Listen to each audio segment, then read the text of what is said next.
오늘 금요일 날 계속 시리즈로 하고 있던 종말의 비유 세 번째 시간입니다. 양과 염소의 비유에 대해서 나눌 거고요. 본문이 조금 길지만 우리가 다 읽고 이 말씀을 들어야 될 것 같아요. 마태복음 25장 31절로 46절까지 31절로 46절까지 한 절씩 우리가 천천히 읽어보겠습니다. 31절 시작. 인자가 자기 영광으로 모든 천사와 함께 올 때에 자기 영광의 보좌에 앉으리니 모든 민족을 그 앞에 모으고 각각 구분하기를 목자가 양과 염소를 구분하는 것 같이 하여 양과 그 오른편에 염소는 왼편에 두리라. 그때의 임금이 그 오른편에 있는 자들에게 이르시되 내 아버지께 복 받을 자들이여 나와 창세로부터 너희를 위하여 예비된 나라를 상속받으라. 내가 줄일 때에 너희가 먹을 것을 주었고 목마를 때에 마시게 하였고 나그네 되었을 때에 영접하였고 헐벗을 때에 옷을 입혔고 병들었을 때에 돌보았고 옥에 갇혔을 때에 와서 보았느니라. 이에 의인들이 대답하여 이르되 주여 우리가 어느 때에 주께서 줄이신 것을 보고 음식을 대접하였으며 목마른 것을 보고 마시게 하였나이까. 어느 때에 나그네 되신 것을 보고 영접하였으며 헐벗으신 것을 보고 옷 입혔나이까. 어느 때에 병드신 것이나 옥에 갇히신 것을 보고 가서 배웠나이까 하리니 임금이 대답하여 이르시되 내가 진실로 너희에게 이르노니 너희가 여기 내 형제 중에 지극히 작은 자 하나에게 한 것이 곧 내게 한 것이니라 하시고 또 왼편에 앉아 있는 자들에게 이르시되 저주를 받은 자들아 나를 떠나 마귀와 그 사자들을 위하여 예비된 영원한 불에 들어가라. 내가 줄일 때에 너희가 먹을 것을 주지 아니하였고 목마를 때에 마시게 하지 아니하였고 나그네 되었을 때에 정접하지 아니하였고 헐벗을 때에 옷 입히지 아니하였고 병들었을 때에 옥에 갇혔을 때에 돌보지 아니하였느니라 하시니 그들도 대답하여 이르되 주여 우리가 어느 때에 주께서 줄이신 것이나 목마른 것이나 나그네 되신 것이나 헐벗으신 것이나 병드신 것이나 옥에 갇히신 것을 보고 공양하지 아니하였더이까. 이에 임금이 대답하여 이르시되 내가 진실로 너희에게 이르노니 이 작은 자 하나에게 하지 아니한 것이 곧 내게 하지 아니한 것이니라 하시니라.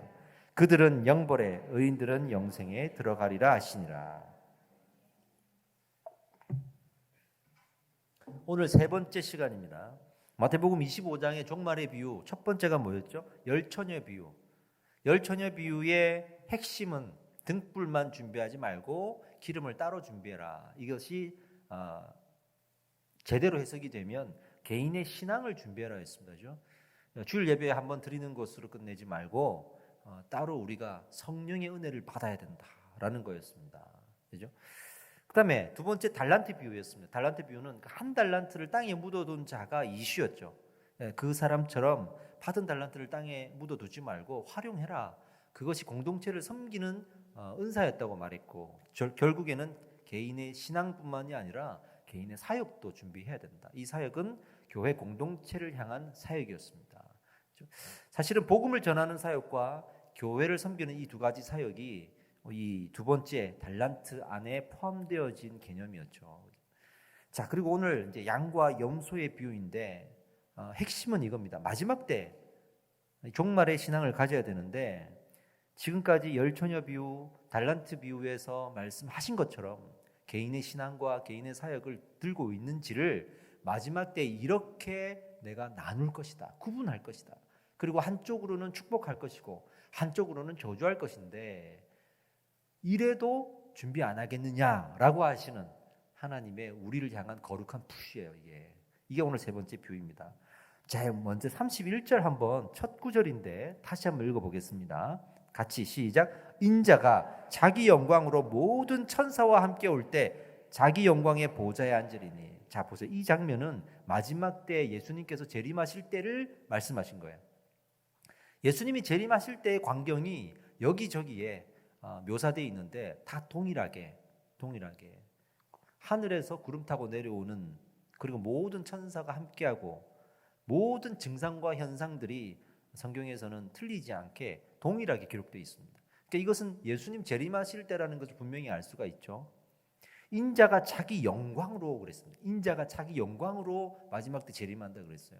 우리의 어떤 자랑이나 공로나 우리의 어떠함이 전혀 영향을 주지 않는다는 것으로 쉴드를 치고 있는 거예요.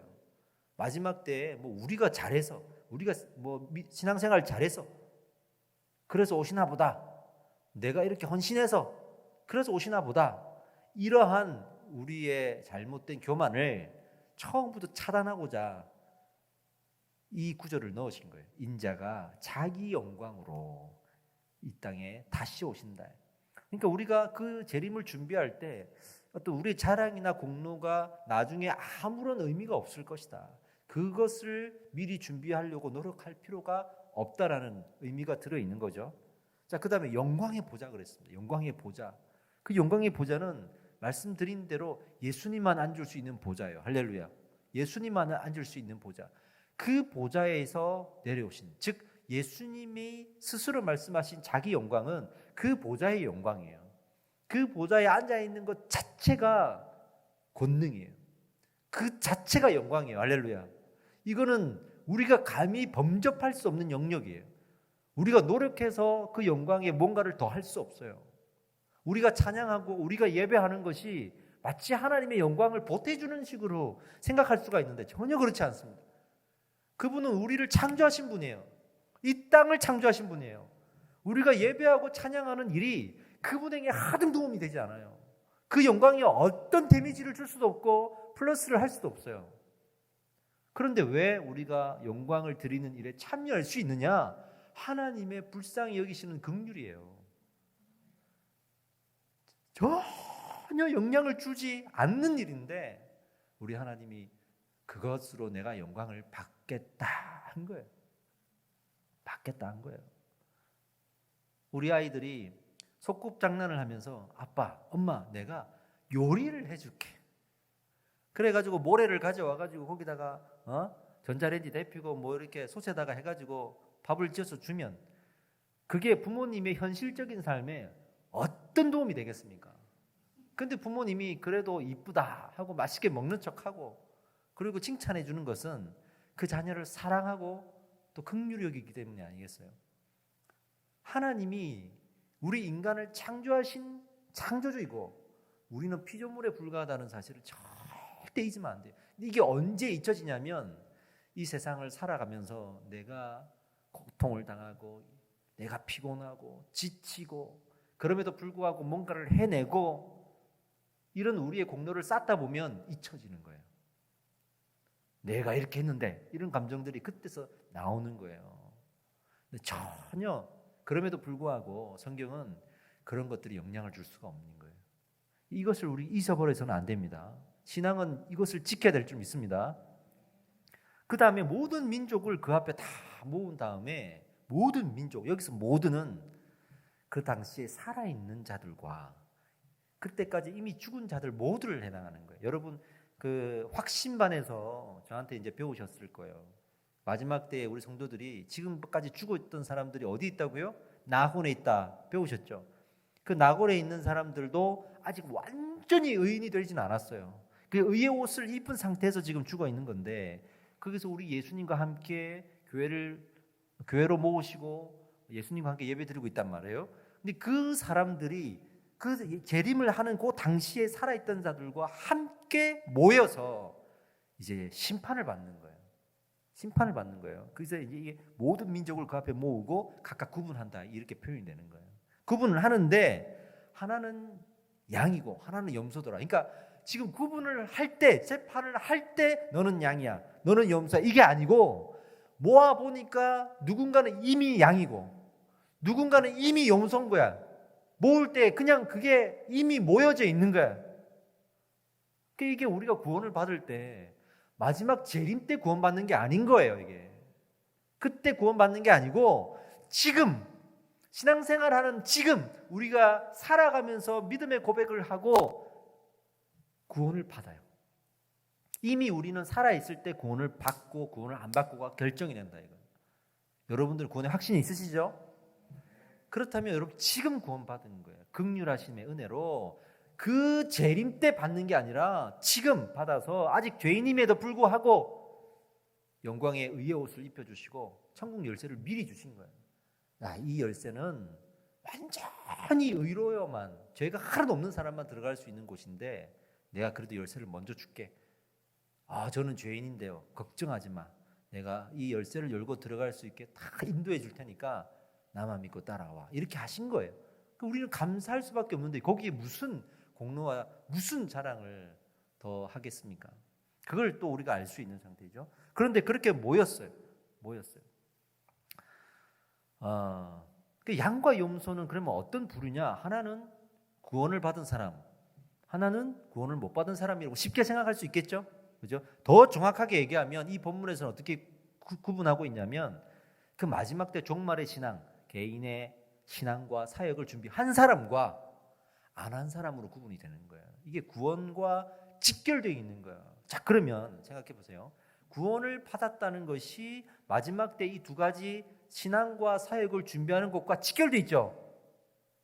여러분들 마음속에는 구원을 받았는데 이 두 가지를 준비 안 할 수도 있지 않을까 하는 질문이 있어야 돼요. 그렇잖아요. 구원 받았어도 우리가 자기 신앙도 준비 안 하고 자기 사역도 준비 안 하고 이런 사람들을 우리 주변에 흔히 볼 수 있거든요.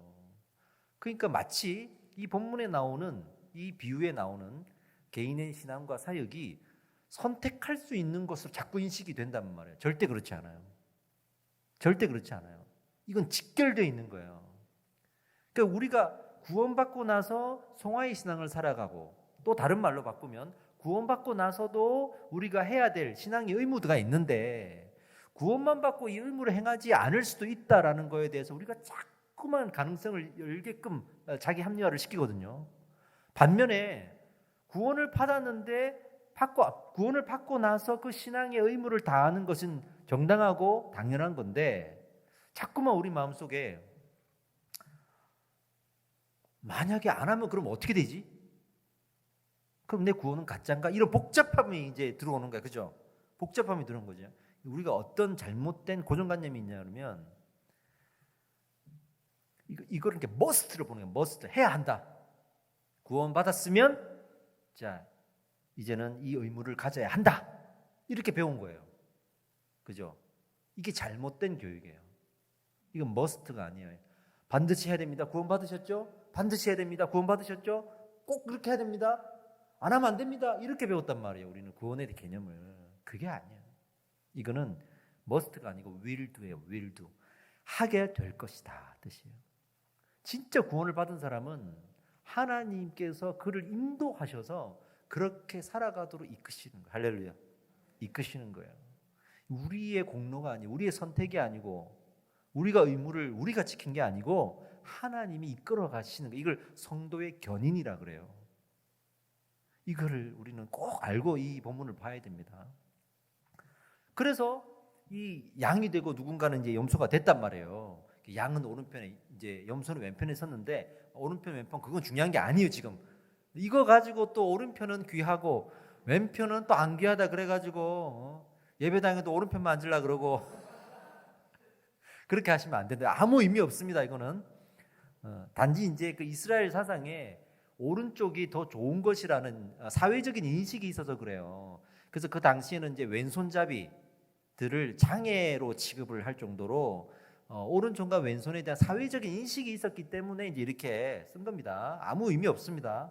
어쨌든 양이냐 염소냐가 중요하단 말이에요. 양들에게 그 신앙과 사역을 준비를 잘했구나 하면서 축복하시면서 하나님의 예비된 나라를 상속하게, 즉 하나님 나라 들어갈 수 있게 한다 이 말이에요. 그죠?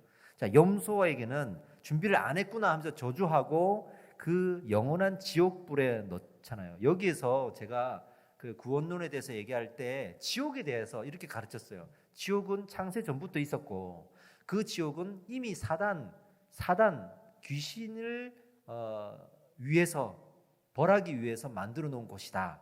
그곳으로 나중에 인간이 심판을 받아서 가게 된 것이라고 설명을 드렸죠. 그 개념이 여기 그대로 나오잖아요. 이 개념이 나오잖아요. 저주해서 마귀와 그 사자들을 위하여 예비된 지옥의 불, 그쪽으로 가게 한다. 구원받은 사람은 이 종말의 신앙을 가질 수밖에 없구나.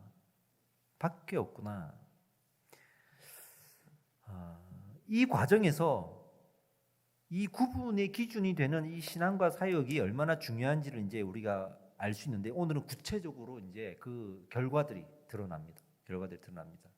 자, 그러면 우리의 개인적인 신앙을 준비한다고 성령의 은혜를 준비하라 그랬죠? 준비하고 사역을 한다고 복음도 전하고 교회를 막 세우고 막 열심히 했어요. 그 이후에 이 모든 일들이 어떤 결과로 맺어지느냐가 중요해요. 어떤 결과로 맺어지는가. 잘 보세요. 똑같이 이렇게 나름대로 신앙을 가지면서 나는 성령 받았다고 하고 또 나는 복음을 전한다고 하고 나는 교회를 섬겼다고 하는데도 이 결과가 안 맺어지는 사람이 있어요. 왜냐하면 똑같이 해도 자기를 위해서 한 거예요. 자기를 위해서. 자, 이 결과가 나옵니다. 재미있는 장면들이 좀 연출이 됩니다. 자, 보세요. 처음에 이 양들에게 축복하면서 너희는 내가 헐벗었을 때에 옷을 입혔다. 병들었을 때에 옥에 갇혔을 때 와서 돌보았다. 칭찬하잖아요. 제가 사경회 때 말씀드렸죠. 구원받은 사람이 구원의 신앙 이후에 붙들어야 될 신앙이 있는데 그게 성화의 신앙이었고 그 성화의 신앙의 구체적인 형태가 구제였다 그랬죠.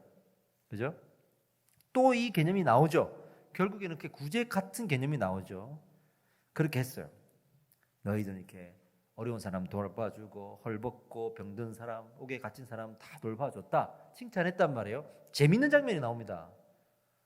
이 양들이 예수님께 뭐라 그러냐면요. 예수님, 저희 그런 적 없는데요.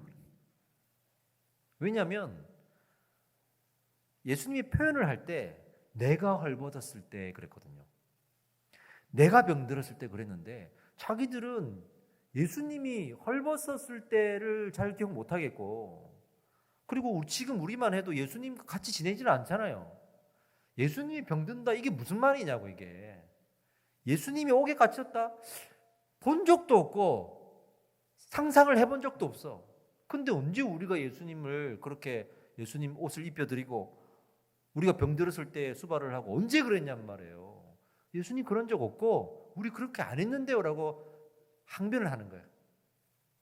그때 예수님이 이제 답변하시는 게 이제 중요하죠. 반면에 염소들한테는 또 그래요. 염소들한테 너희는 왜 이렇게 하지 않았냐? 내가 헐벗었을 때, 내가 병들었을 때, 내가 옥에 갇혔을 때 왜 그러지 않았냐라고 얘기했더니 또 이 사람들은 뭐라 그러냐면 우리야말로 그렇게 했다. 우리야말로 그렇게 하지 않았냐라고 항변한단 말이에요. 그러니까 지금 실제로 양과 염소는 그 양과 염소의 스스로의 생각 속에는 반대된 입장이 있는 거예요.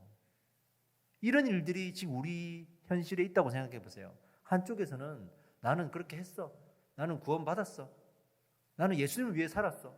나는 예수님을 위해 살고 있어 라고 생각하는 사람들이 있고 한 사람은 나는 그렇게 살지 못했어 하는 사람이 있단 말이에요. 근데 예수님은 그렇게 살았고 살고 있다고 말한 사람에게 가서 칭찬하지 않고 그렇게 살지 못했다고 말하는 사람한테 지금 칭찬하고 있단 말이에요. 이게 무슨 의미인가? 여기에서 여러분들이 또 잘못 이것을 해석하면 그냥 자기 부인이구나, 자기 회개구나, 무조건 안 했다고 해야 되는 거구나, 했다고 하면 교만하는 거구나, 자랑하지 말라고 하는 거구나, 이렇게 생각할 수가 있어요. 그럴듯한 해석인데 이 본문은 그렇게 해석하면 안 돼. 그게 아니고 예수님께서 그 표현한 내가 병들었다, 내가 헐벗었다라는 그 표현에 의도가 있어요. 의도가. 그 의도를 알고 그 의도대로 했느냐의 문제겠죠. 근데 지금 양들도, 심지어는 구원받은 양들도 그 예수님의 의도를 모르고 있었다는 게 지금 충격적인 거예요. 모르고 있었다는 게. 그만큼 이 구원의 개념에는 우리가 모른 채로 그런 열매를 맺을 수도 있어요. 이게 바로 하나님이 끌고 가시기 때문이에요. 내가 알고 내 공로고 내 자랑이었다면 이거 구원받을 사람의 행동이야, 구원받지 못할 사람의 행동이야, 나눠가지고 선택했을 거 아니겠어요? 근데 하나님이 끌고 가시니까 내가 뭘 했는지도 모르고 끌고 온 거야. 지나가 보니까 내가 이런 걸 했대, 나는 한 적이 없는데, 이렇게 되는 거죠. 이해되시죠? 하나님이 끌고 오신 거예요. 그래서 이런 구절이 있어요. 마태복음 7장 21절에 유명한 구절이잖아요. 나더러 주여 주여 하는 자마다 다 천국에 들어갈 것이 아니요 같이 다만 하늘에 계신 내 아버지의 뜻대로 행하는 자라야 들어가리. 할렐루야. 여러분, 우리가 하나님의 뜻을 다 알 수 없어요. 근데 구원받는 신앙은요, 그 하나님의 뜻을 다 알아서 하나님의 뜻대로 행하지 않아요. 다 모르지만 근데 알고 보니까 그게 하나님 뜻인 경우도 많아요. 이게 하나님의 세계예요. 그래서 우리가 겸손할 수밖에 없는 거죠. 그래서 겸손할 수밖에 없는 거죠. 자, 그런데 예수님이 이제 그 의도를 말씀하십니다. 40절에 답이 나와 있어요. 40절 한번 읽어볼까요? 같이 시작. 임금이 대답하여 이르시되 내가 진실로 너희에게 이르노니 너희가 여기 내 형제 중에 지극히 작은 자 하나에게 한 것이 곧 내게 한 것이니라 하고 지극히 작은 자라는 말이었어요. 정말 교회 안에 소외된 자, 교회 안에 내가 만나고 교제 나누는 사람들한테 잘해야 되겠구나, 이렇게 보통 결론을 또 내리죠. 그죠? 교회 나그네가 들어왔을 때 그 나그네를 보살펴 줘야겠구나 하죠. 또 우리 만화 같은 거 보면 요즘 이런 그 웹툰 같은 거 인기잖아요. 교회 안에 예수님이 헐벗은 이 옷을 입고 들어오니까 교회에서 당신 같은 사람 들어오면 안 된다고 떠미니까 예수님이 내가 있을 곳이 없구나 하면서 돌아갔다. 그래서 결국에는 노숙인 복장을 하고 교회에 들어오는 사람들 무시하면 안 된다, 이런 결론을 맺고, 미국의 어떤 큰 교회 목사님은 진짜 노숙인 복장을 하고 교회로 들어가 봤다잖아요. 그런 일화들도 있죠. 요게 이제 보통 우리가 내리는 결론이더라고요. 근데 요거는 여기서 더 가야 돼요. 그렇지 않아요. 여기서 끝내면 안 돼요. 왜 그러냐면 1차적으로는 소외된 사람들 한 사람 한 사람에게 우리가 이렇게 섬기고 사랑하고 해야겠구나. 알겠죠? 요건 맞아요.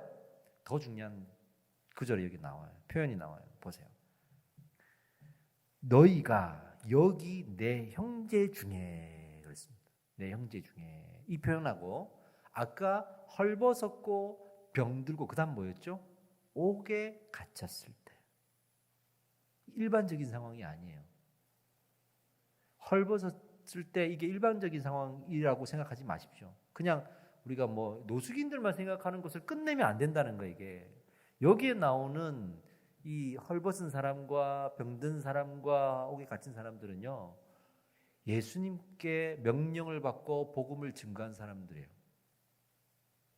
그 내 형제 중에. 그래서 옥에 갇혔다는 표현이 거기서 나오는 거예요. 초대교회 이 메시지를 보면 결국에는 그 사도들, 예수를 위해서 복음을 증거한 사람들이 핍박을 받습니다. 그 핍박을 받는 사람들을 누가 돕냐 그러면 교회 성도들이 돕는 거예요. 교회가 돕는 거예요. 그래서 교회가 골로새 교회가 나서고 빌립보 교회가 나서고 그래가지고 사도 바울이 옥에 있을 때도 그 헌금을 갖다 주고 또 복음을 증거할 수 있도록 지원해 주는 사역들을 계속 하거든요.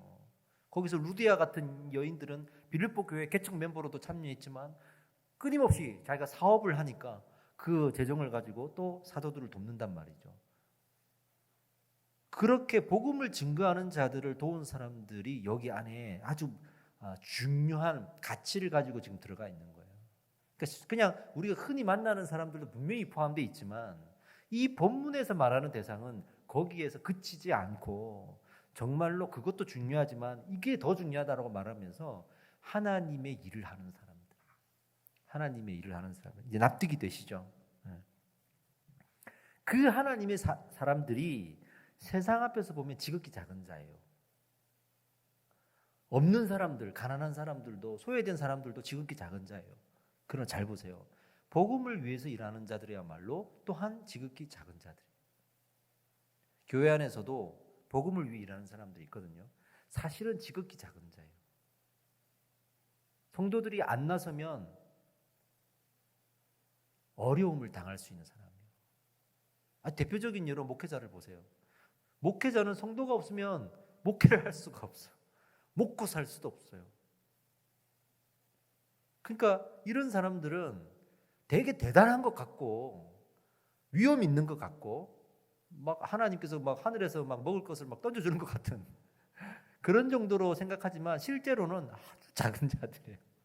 여전히 아프고 여전히 가난하고 성도들이 돕지 않으면은 살아가기가 힘들고 가난한 사람들, 교회 안에도 섬기는 리더들이 있잖아요. 교회에 섬기는 스태프들이 있잖아요. 이 사람들도 똑같이 밖에서 일을 하고 똑같이 바쁘고 똑같이 육아를 해도 그래도 헌신하려고 나와가지고 뭐라도 하는 사람들이잖아요. 그 사람들이 성도들이 볼 때는 지극히 작은 자들이에요. 자, 더 정확하게 말씀드릴게요. 아까 염소에 해당되는 사람들이 뭐라 그랬죠? 우리는 그렇게 했다 그랬죠. 보세요. 만약에 여기 염소가 있어. 염소 같은 사람이 있어. 그러면 우리 교회 사람들 중에 힘든 사람이 있네? 근데 예수님이 힘든 건 아니잖아. 교회가 힘드네? 예수님이 힘든 건 아니잖아. 목사님이 좀 되게 어려우시네? 목사님이 예수님은 아니잖아. 무슨 말인지 알겠죠? 섬기지 않는 거예요. 섬기지 않는 거예요. 그래 놓고 예수님 앞에 와갖고는 예수님이 아팠으면 내가 섬겼죠. 예수님이 병들었으면 내가 섬겼죠. 예수님이 옥에 가져오는데 내가 가만히 있겠습니까? 하는 거예요. 자기에게 도움이 되는 사람들한테 베풀고, 이 사람을 내가 관계를 맺어놓으면 좋겠다 하면 거기 밥을 사고, 이 사람하고 관계 맺으면 이건 뭐도 아무것도 안 되겠다, 이 사람하고는 좀 소원하게 대하고, 이런 우리의 비즈니스적인 관계들이 있잖아요. 철저하게 우리는 그렇게 살아가거든요. 밥 한 번 먹어도 이 사람하고 내하고 왜 먹어야 되는지를 묻는 시대예요, 요즘에는. 10대 때나 밥 먹어도 야 먹자 그러면 확 먹고 그러잖아요. 우리 청년들, 10대 청년들, 20대 청년들만 해도 그런 거 안 따지더라고. 그냥 먹는 거야. 너무 힘들어, 어른들이. 왜 이유 없이 먹자 그러니까. 오늘 먹고 내일 먹고 그 다음날 먹고 해도 또 먹자 그러고 이유가 없어요. 어른들은 내가 한번 샀으면 그 다음부터 한번 얻어먹고, 내가 이 사람을 만났으면 또 만나야 될 때는 이유가 필요해. 그래서 맨날 밥 먹자 말만 해놓고 안 만나잖아요. 왜? 먹을 이유가 없거든. 더 우선순위가 있어. 사업하다가 만나는 사람, 이 사람보다 잘 보여야 뭘 얻을 것들, 이 사람한테 내가 옛날에 신세진 것들, 뭐 이런 것 때문에 그냥 만나는 게 이제 소원해지는 거예요. 그 젊은 사람들이 이제 어른들 보면 사람을 가린다, 이렇게 생각하는 거죠. 근데 어른들이 돼 보면 너무 당연한 거거든요. 너무너무 당연한 거예요. 이 바쁜데 이 평일날 직장 생활하고 저녁에 와가지고 밥 한 번 누가 먹는 것도 일이에요, 이게. 그렇잖아요. 밥만 먹고 밥만 먹냐고. 밥 먹고 차 마시고, 세상 사람들은 어떻게 하죠? 밥 먹고 술 마시고 그냥 그날 저녁 다 가는 거거든요. 그러니까 내가 왜 아무나 하고 먹어야 되냐는 거예요. 옛날 친구면 친구지. 지금 나에게 도움이 되는 사람들 만나려고 하겠죠. 이게 세상의 관계거든요. 그렇게 사는 사람들이 예수님 앞에서 예수님이 그랬으면 내가 도왔죠 하는 거예요. 여러분, 교회 안에 이런 사람들이 있습니다. 교회 안에도 예수님은요, 이 교회를 하나님이 허락하셨잖아요. 예수님의 교회잖아요. 예수님의 머리잖아요. 이 교회 안에 많은 사람들이 다 예수님의 형제죠. 그죠? 이 형제에게 하는 것이 나에게 하는 거다라고 말씀하시는 거예요. 그래서 우리 옛날 어르신, 우리 부모님 세대 보면 뭐 어려운 사람이 있다 그러고 교회가 어렵다 그러면 막 뭐라도 들고 가서 막 해보려고 했던 그 마음이 다들 이 신앙에서 오는 거예요. 이 신앙에서. 근데 이거는 우리가 젊은 세대들이 이 신앙을 오해하는 경우들이 참 많더라고요. 저러면 안 되지. 근데 성경을 보세요. 절대 그렇지 않아요. 그거는 너무 당연한 거예요. 저는 어떤 위기감을 갖고 있냐 그러면, 저 이제 3040 세대를 우리 교회에서 많이 케어를 하고 있잖아요. 또 김포 지역도 그렇고 요즘 신도시 생기는 데마다 다 이 젊은 세대들이 이사를 다 가요. 나이 드신 분들은 오히려 더 외곽으로 간다든지 조금 더 시골로 간다든지 이렇게 하지만 젊은 세대들이 다 지금 신도시로 모이거든요.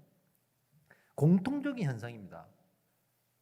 교회론이 잘못되어 있고 교회 공동체에 대한 기대가 없고 신앙생활을 교회 생활하고 분리시켜요. 아까 말씀드렸잖아요. 두 번째 비유에서, 달란트 비유에서 그 사역이 뭐와 무엇이라 그랬죠? 하나는 복음 증거하는 거, 하나는 교회 공동체라 그랬습니다. 성경을 보세요, 여러분. 신약 성경에 사도행전 이후로 무슨 이야기죠? 교회 얘기예요. 교회에게 쓴 편지예요. 요한계시록에도 7개 교회가 나오잖아요.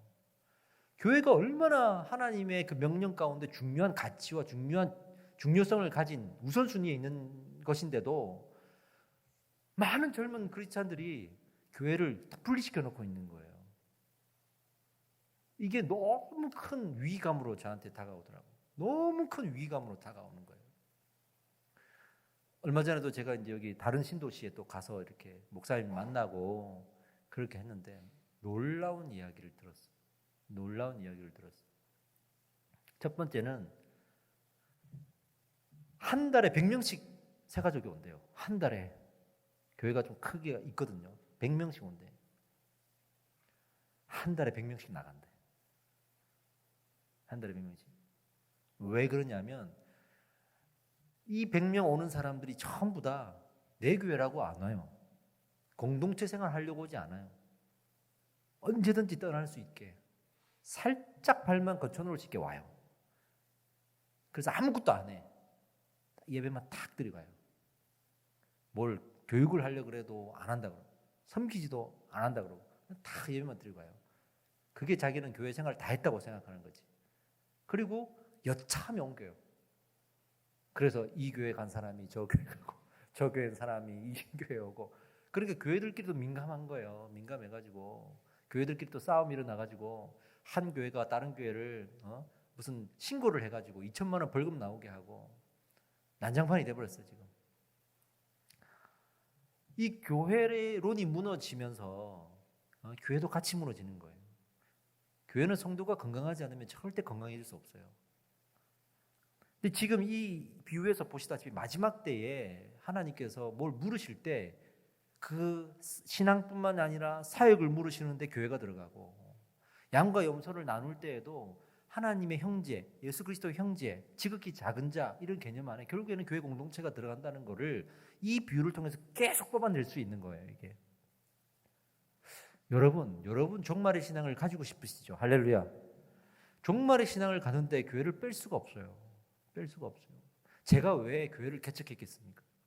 이 힘든 길을 왜 개척하겠습니까? 저는 아무리 생각해도 현실적으로는 이유가 없어요. 내가 잘 먹고 잘 살려고 그래요. 저 또한 그냥 이 신앙을 교회와 분리시켜서 나만 신앙생활 잘하면 된다. 교회는 적당히 다니면 된다. 이런 식으로 생각했으면 왜 제가 교회를 개척하고 이 어려운 길을 가겠습니까? 저희 아내에게 미안하고 가족들에게 미안하고 저도 자식이 있어요. 잘 먹이고 싶고 잘 입히고 싶고 남들만큼 저도 많이 벌어서 많은 대우를 해주고 싶고 그런 마음이 인간적으로 없겠냔 말이에요. 그런데 왜 저는 목회자가 되었을까? 왜 개척을 했을까요? 특별한 무슨 하늘에서 번개가 쳐가지고 나를 막 지져가지고 슈퍼맨이 됐어. 하나님 내 앞에 딱 나타나가지고 너 개척해. 그리고 뭐 어쩔 수 없이 제가 막 불가의한 그런 이유 때문에 제가 개척하고 그렇게 생각하지 마세요. 하나님이 말씀하셨으니까 그 말씀에 교회를 세워가라고 하는 지상의 명령, 이 종말의 신앙이 그 말씀 안에 너무 중요하게 선포되어 있으니까. 그런데 세상을 보니까 교회론이 다 무너져 있는 거예요. 사람들이 교회를 품지 않는 거예요. 사람들이 비난하니까 이때다 싶어가지고 부끄러워 여기는 거예요. 내가 복음을 부끄러워하지 아니하노니. 복음이 곧 교회인데 우리는 너무 이것을 분리시키면서 교회를 무너뜨리고 있는 거예요. 그래서 건강한 교회 하나 세워야겠다 하고 제가 이 교회를 개척한 거 아니겠습니까? 근데 여지없이 우리 안에는 이 교회에 대한 마음에 선을 긋고 있는 사람들이 너무나 많습니다. 요즘에 이제 교회를 그런 목적으로 교회론에 대한 선을 긋고 교회 사역을 하는 사람들도 많다 보니까 자꾸만 자기 커리어, 자기 명예를 생각하고 교회를 다니게 돼요. 교회를 위해서가 아니라 자기를 위해서 교회 생활을 하는 거죠. 당연히 그렇게 되겠죠. 이제 우리 교회도 요만하니까 이제 뭐 괜찮은데 우리 교회가 한 1,000명 정도 되는 교회라고 생각해 보세요. 그러면 이제 죄송합니다. 이제 제가 제일 만만하게 이 비유를 드는 게 예배팀이라 음악 하시는 분들 앞에 나와가지고 막 하는데 교회 안에서도 제일 메인된 자리가 있거든요. 제일 사람들이 좋아하고 사람들이 많이 모이는 메인된 자리가 있어요. 또 어떤 교회는 그걸 또 영상으로 또 내보낸다고 또 그럼 이제 많은 사람들이 보니까 그 자리에 서려고. 그때부터 신앙이 변질되는 거예요. 그때부터. 이 교회, 하나님이 세우신 교회에 내가 헌신하는 건데 내가 이 교회에 가서 일을 해주는 거예요. 나를 위해서. 이런 마음을 가지고 가다 보니까 자기 공로가 되고 자기 자랑이 되는 거예요. 자기는 예수님을 위해서 이 사역을 했다고 생각하는 거예요. 나는 이렇게 했습니다. 근데 예수님은 너를 위해서 한 거야. 너를 위해서 한 거야. 이렇게 단호하게 말씀하신다 이 말이죠. 신앙의 이 구원의 개념은 생각보다 넓어요. 그냥 구원을 받았다 안 받았다 이게 아니라 그 구원에서 당연히 will도 할 수밖에 없는 이 열매들을 맺어지는가는 하나님은 이미 아시지만 우리는 모른단 말이에요. 그래서 우리는 구원을 계속 점검하고 갈 수밖에 없고 마치 must 신앙 해야만 한다라는 그 마음을 가지고 달려줄 수밖에 없는 거예요. 우리는 모르기 때문에. 그죠? 그래서 이 구원의 여정은 인간의 의지로는 하면 안 돼요. 성령이 함께 하셔야 돼요. 성령님이 함께 하신 줄 믿습니다. 어느 집사님 이야기인데 정말 교회 열심히 하시는 분이에요. 열심히 하시는 분인데 이게 어느 순간 자기가 공로가 돼요. 어느 순간 자기 자랑이 되고 그러면서 이제 제일 첫 번째 현상 기본이 무너져요.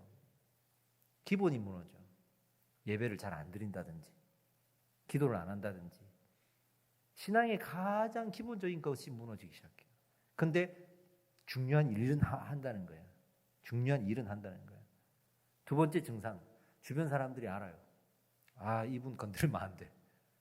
이분은 자기 공로, 자기 의지, 자기 사역이기 때문에 저거 이렇게 누가 하면은 신경질적으로 나와. 이거 알아요. 그래서 모든 사람들이 그 사람한테 뭐 한마디 말하지 못하는 부담을 갖게 돼요. 한마디 하면은 난리 날 것 같고 안 하기에는 저건 아닌데 이런 생각을 가지고 주변 사람들이 힘들어하게 돼요. 그 3단계 정 안 돼서 목사님이 한마디 하면 뛰쳐나가요. 이런 일들이 반복이 되는 거예요. 이런 일들이.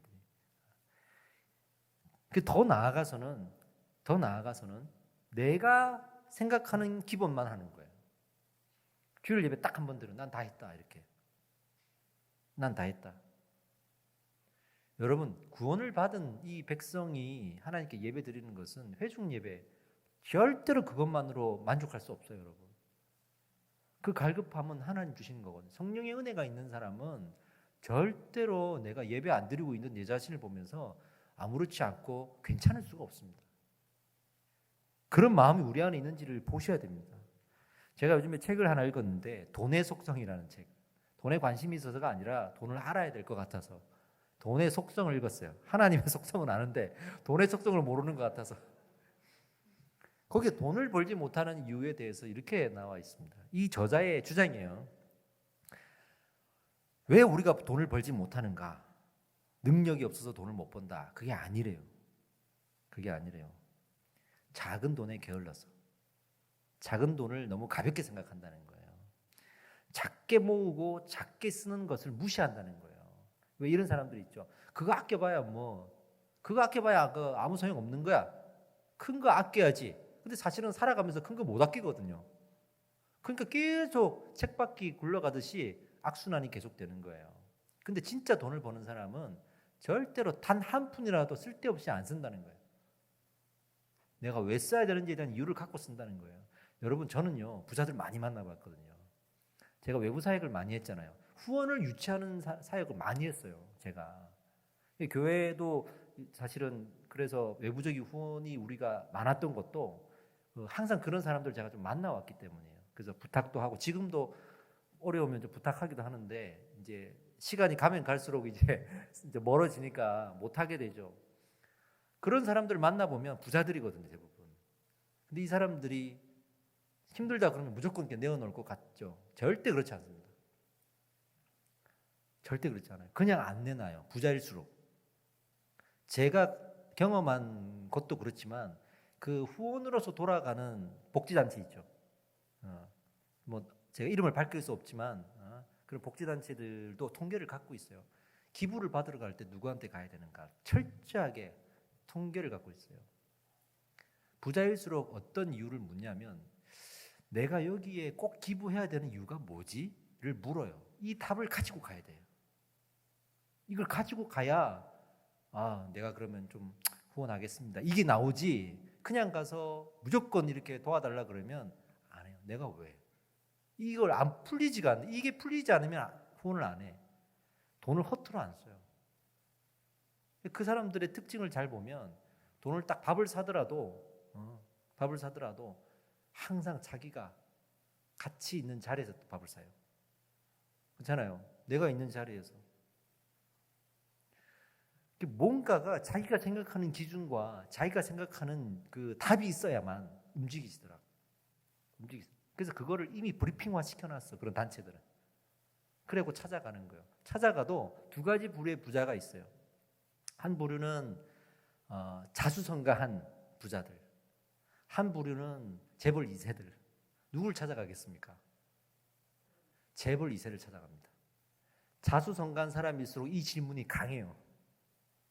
왜 내가 도와줘야 되고 내가 뭘 얻을 수 있는지를 꼼꼼하게 물어요. 근데 재벌 2세는 가난해 본 적이 없거든요. 내 거를 나눠주는 거에 대해서 가난해 본 적이 없기 때문에 조금 더 유용하게 나눠져요. 근데 자수성가하신 분들은 가난을 알잖아요. 그러니까 내가 쓸 때 내가 왜 써야 되는지를 철저하게 물어요. 그러니까 이제 이렇게 한다 그러더라고요. 그만큼 이 돈을 좀 연구만 해봐도 그 작은 돈, 내가 이 돈을 왜 써야 되는지에 대한 이유를 묻는 것이 정말 중요하구나를 알 수가 있는 거예요. 그러니까 돈을 좀 모으는 사람들의 특징이 그냥 중구난방으로 써요. 그냥 이래 쓰고 저래 쓰고 그냥 다 없어. 저 사람은 늘 베푸는 것 같은데 늘 가난해. 왜? 자기를 위해서 모으질 않아. 자기에 대한 관리에 투자를 하지 않고 그냥 생각나는 대로 돈을 써요. 이렇게. 이게 이제 돈 관리에 대한 훈련이 안 되는 사람들이 보통 그렇게 하잖아요. 우리가 그래. 우리가 은혜를 받아도 이 은혜를 또 써야 되거든요. 너무 사소한 것들을 놓치면서 큰 것들만 써. 큰 것들에 이걸 쓰려고 그래. 이 내가 받은 은혜를 가지고 하나님 앞에 감사하고 이걸 나눌 때 사소한데 한번 생각해 보세요. 어떤 게 사소한가? 와가지고 다른 사람 손 한번 콕 잡아줘. 내가 와가지고 예수 그리스도 이름을 좀 다른 사람에게 소개하고, 누가 어렵다 그러면 가서 좀 안아주고, 교회에 무슨 일 있다 그러면 좀 달려오고, 섬기는 사람들 뭐라도 좀 이렇게 도와줄 수 없을까 고민하고, 이게 절대로 무시해서는 안 되는 것들이에요. 그 작은 은혜들을 흘려보내는 것들이 나중에 큰 산이 됩니다. 근데 교회 공동체를 품으려면 이런 마음을 가지셔야 돼요. 제일 먼저 기본을 지키셔야 됩니다. 교회에서 예배를 드리자 그러면 예배를 드리십시오. 이것까지 실갱이 하시면 안 됩니다. 제가 이제 우리 성도님들한테 가끔 이런 투정을 해요. 아니 내가 무슨 4박 5일 뭐 세미나를 오라고 한 것도 아니고, 어떤 교회들처럼 두 달 만에 있는 새벽 기도를 오라고 한 것도 아니고, 뭐 또 여기 뭐 잔치한다고 행사한다고 오라고 한 것도 아니고, 새생명 축제 한다고 해서 뭐 누구를 데리고 오라고 한 것도 아니고, 몇 명 전도해가지고 이렇게 하라고 실적을 내가 요구한 것도 아니고, 얼마를 헌금해라 그러고 뭐 작정해가지고 막 몇백만 원씩 내라고 내가 맨날 요구하지도 않고, 정말 신앙의 기본, 주일 예배 드리세요. 금요 기도해 오세요. 양육 받으세요. 요거거든요. 근데 이거 가지고 제가 여러분들과 얼마나 실갱이 많이 하시는지 모르시죠? 이것 가지고도. 그 제가 투정이 이제 한 번씩 나오는 거예요. 내가 이 진짜 기본 중에 기본을 얘기하는데도 내가 푸시하는 사람이 되는 이 입장에 서러울 때가 있는 거예요. 이거 갖고 내가 푸시하는 게 되는 거구나. 이것도 내가 푸시하지도 못하는구나 라는 입장이 될 때 가끔은 저도 한숨이 푹 나올 때가 있어요. 그만큼 우리가 기본이 무너져 있다는 거예요. 그만큼. 그러니까 여러분들은 절대 딴 교회 가지 마세요. 다른 교회 가면 큰일 납니다. 엄청 푸시할 것들이 많은데, 특히 성장하는 교회일수록 성도들한테 많은 걸 요구합니다. 여러분. 특히 전도하는 교회 절대 가지 마십시오. 여러분. 매일매일 새벽마다 특색 있는 40일 특세를 1년에 분기별로 하는 교회 절대 가시면 안 됩니다. 큰일 납니다. 우리 교회처럼 이렇게 푸시 안 하는 데가 없어요. 여러분. 결론을 맺겠습니다.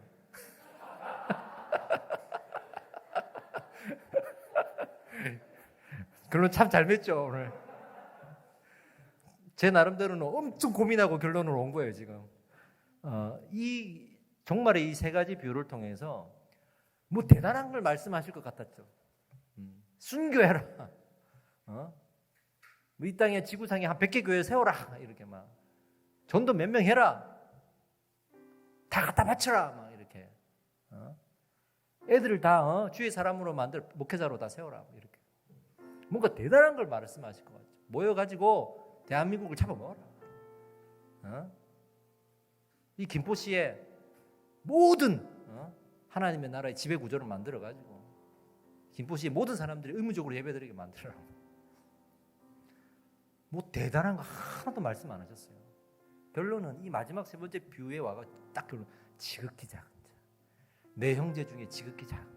내가 지금까지 신앙을 준비하라, 사역을 준비하라 했는데 그거 가지고 뭐 대단한 저기 아프리카 선교지 가갖고 복음 전하고 교회 공동체 세우라 그러니까 막 교회에서 막 죽도록 순교할 정도로 막 교회만 알고 집안 버리고 그렇게 살려고 할 줄 알았지. 성령 받으라 그러니까 저 기도원 가갖고 막 떼굴떼굴 그러고 막 죽은 자가 살아나는 그런 기적 체험하고 그래야만 되는 줄 알았지. 그게 아니에요.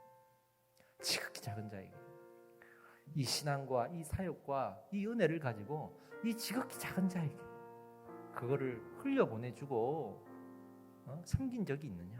나는 그게 진짜라고 생각해. 그게 진짜라고 생각하는 거예요. 그걸 내가 마지막 때에 묻겠다.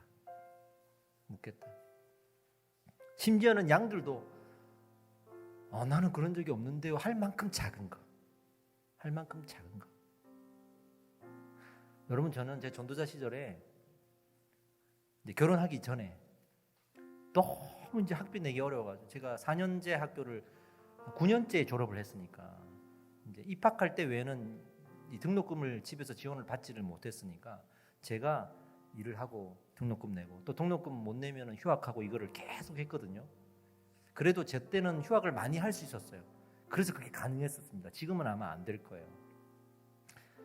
그렇게 어려울 때 어린 마음에 막 투정이 나오고 막 불평이 나오고 또 이제 교회 안에서도 나는 왜 응답이 없어?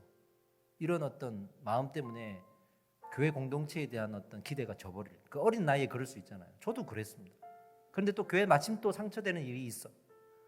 교회가 좀 시끄럽고 한 번은 이제 교회 잠옷실에서 제가 잤어요.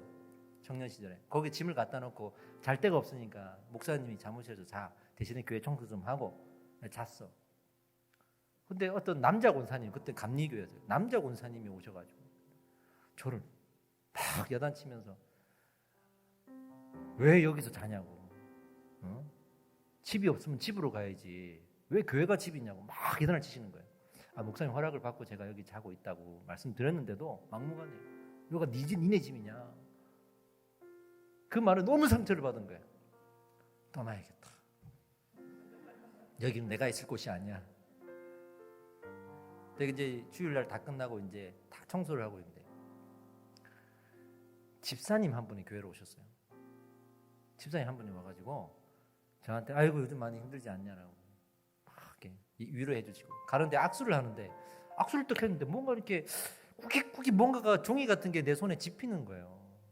악수하면서 이제 돈을 주신 거예요. 그리고 싹 가셨어요.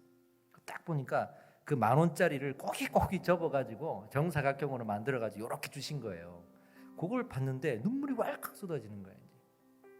아무도 나를 거들떠 보지 않는데 이 성도들 중에 아무도 나를 거들떠 보지 않았는데 이 10,000원짜리 이 몇 장이 나한테는 울컥하는 감동의 거리가 되더라고. 그 다음 주가 됐어요. 또 어떤 젊은 두 집사님인데 저를 저녁에 불러냈어요. 밥을 못 먹을 것 같으니까 밥 사주고 싶다고. 그래서 이제 식당 가서 이제 콩나물국밥을 먹는데 또 월칵하는 거야 또 제가. 이 작은 관심이 나한테는 교회를 떠나지 않는 이유가 되는 거예요. 그 작은 관심이. 그때의 그 기억이 저한테는 잊혀지지 않죠. 근데 그분들이 어떻게 제가 힘들 거라는 걸 어떻게 그렇게 잘 알았을까. 근데 나중에 그 교회에서 더 생활을 하다 보니까 알겠어요. 그분들은 늘 그렇게 살아요. 늘 그렇게 살아요. 누군가가 조금 안색이 안 좋다. 누군가가 조금 어려운가 보다 그러면 늘 그렇게 섬기면서 살아요. 근데 본인들한테 아이고 그렇게 잘 섬기네요 그러면 내가 언제요 이렇게 얘기하는. 왜? 너무 사소한 거거든요. 내가 뭐 다른 사람 등록금을 대준 일도 없고 내가 뭐 큰 거 한 적이 없어. 그냥 밥 한 번 사준 거야. 근데 그게 시간이 지나 보니까 제 눈에는 지극히 작은 자에게 한 그 섬김이구나를 알 수 있을 것 같아요. 여러분 신앙생활 별다른 게 아니에요. 종말의 신앙 정말 별거 아닙니다. 너무 큰 걸로 생각하지 마세요.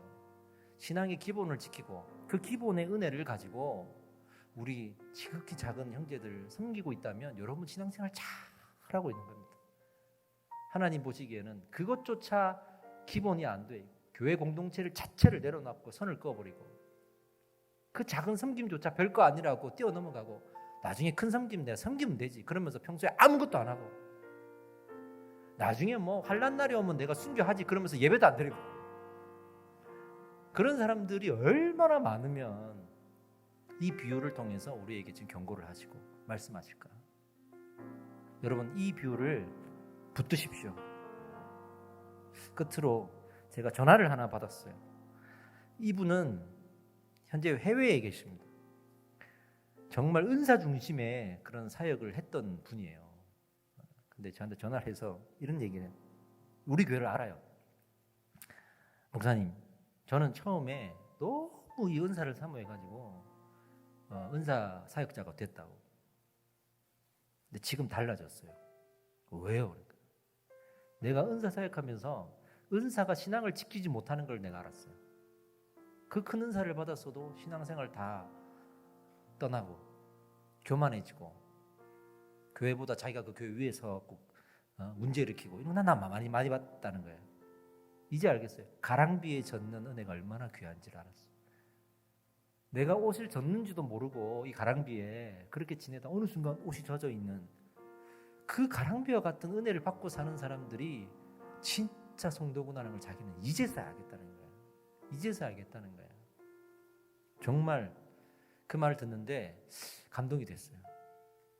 이 가랑비를 놓치지 않아야 되는데 가봐야 뭐 별거 없는데 뭐 가봐야 뭐 대단한 은혜가 있어갖고 뒤집어지고 뭐 내 마음이 회개가 나오고 갑자기 내가 담배 끊고 술 끊고 내가 도박 끊고 뭐 이런 기적이 일어나고 막 그래야 되는데 별로 그런 일이 없거든요. 변하지 않는 것 같고. 근데 여러분 이 가랑비에 젖는 은혜 무시하지 마십시오. 내가 뭐 할 수 있는 게 없는데요. 내가 할 수 있는 그 작은 섬김 하나 절대 가볍게 생각하지 마십시오. 오늘 분명히 말씀하셨죠. 내가 그걸 물으리라. 큰일 못했다고 실망하지도 마십시오. 그 작은 섬김들이 여러분들의 신앙에 칭찬받는 하나님의 은혜가 됩니다. 이 시간 기도할 때 그 은혜를 위해서 기도합시다. 종말의 신앙을 갖기를 원합니다.